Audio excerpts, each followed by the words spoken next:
Hi everyone, we are here to talk about peacemaking today. We've Yes. arrived at chapter 11 in this wonderful book, Following the Call, Living the Sermon on the Mount Together. And like I mentioned, it's chapter 11. Great chapter. I would say that this is not a topic, all the topics that we discuss here can't really be covered by one chapter in a book. So obviously a huge topic that we're tackling, but the chapter is derived from chapter 5, verse 9 in Matthew, in the Sermon on the Mount, where Jesus said, "Blessed are the peacemakers, for they will be called children of God." What does that mean? And we have three authors today who talk about peacemaking and what that is in the context of our lives and then also eternally in God's context. So we start out with John Deere, who talks about how peacemaking means that it's an absolute, that we cannot support war or violence, and also going back to the Old Testament with Isaiah's vision of the peaceful kingdom and God's peace, and what that means to just be nonviolent completely. And then Thomas Merton talks about how we cannot condemn war makers or despise people that create conflict or violence, but rather look at what we within ourselves are doing to promote that and root that out in ourselves before we turn to activation or to actively trying to call other people to be peacemakers. And then the last section really spoke to me also in context of Easter as we're approaching that season, how Jesus embodied what it meant to be a peacemaker completely. And there may be some contradictions in the Bible, like when he said, "I did not come to bring peace," but then he left his peace with us upon departure. And then also that powerful story of how the greatest war of all time could have been kicked off with his arrest, with his disciples just being outraged at the injustice of it, but then how he ultimately healed the conflict by that singular act of healing the soldier's ear that was struck off. So, Rich, I'm sure you have a lot of thoughts also in context of, how we try to live out peacemaking here, but interested in that. Yeah, just to your last point, Jesus' words, "I did not come to bring peace, but a sword." It can seem contradictory. I don't think it is, because I think he's talking about a peace that is very different from the peace that the world imagines, that we imagine, of harmony and contentment, because Jesus' life was anything but that. He had to suffer a lot. So the peace he brings is a peace that costs something. But he himself never lifted his hand in violence against anyone. And I think, unsurprisingly, this is a pretty controversial topic, that of peacemaking, because our world is a violent world. And throughout history, there have been many conflicts. And I think since the time of Jesus, Christians have really had to wrestle with what is right in God's eyes as disciples of Jesus when it comes to waging war. And there's a whole philosophical tradition, and theological, obviously mostly with like Thomas Aquinas, just war theory. And, as we come from the Anabaptist tradition, and as Anabaptists, we try to approach this like really simply.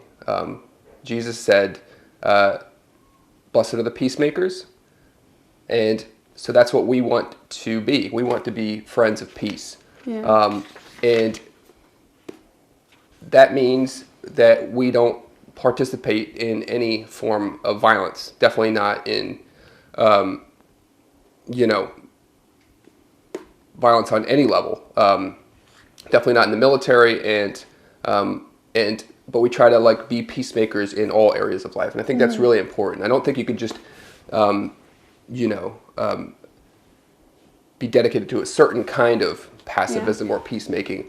There needs to be peace economically, right? So, like at the root of most war, at the root of most conflict is money, is private property, is people, greed. is greed.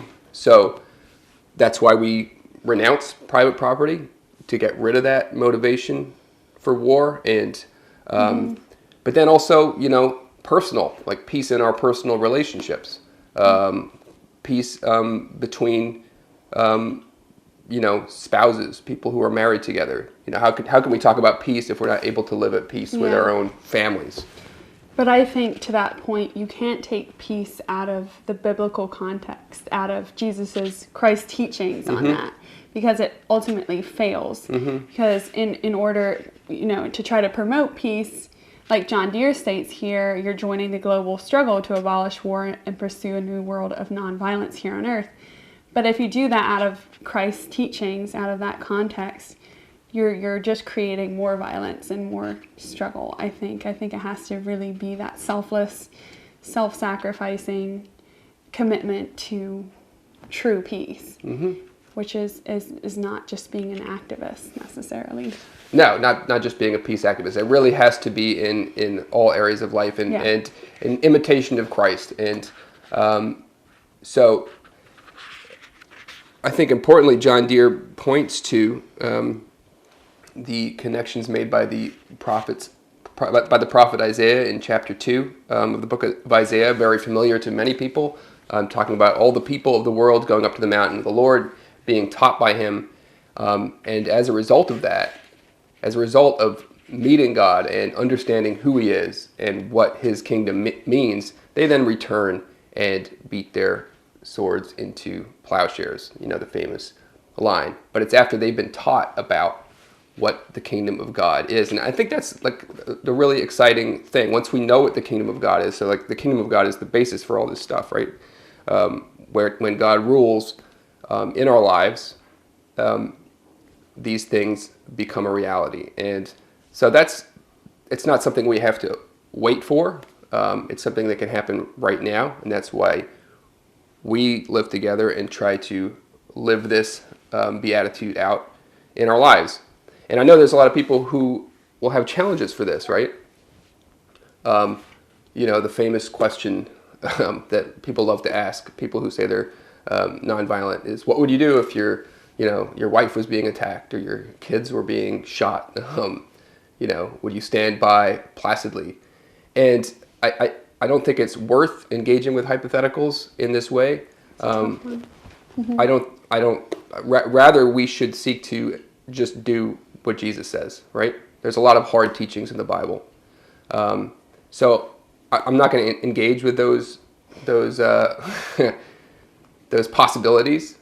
But I think for any of us, you know, when we encounter a teaching like this, we just need to just take it in and try to do what it says. So.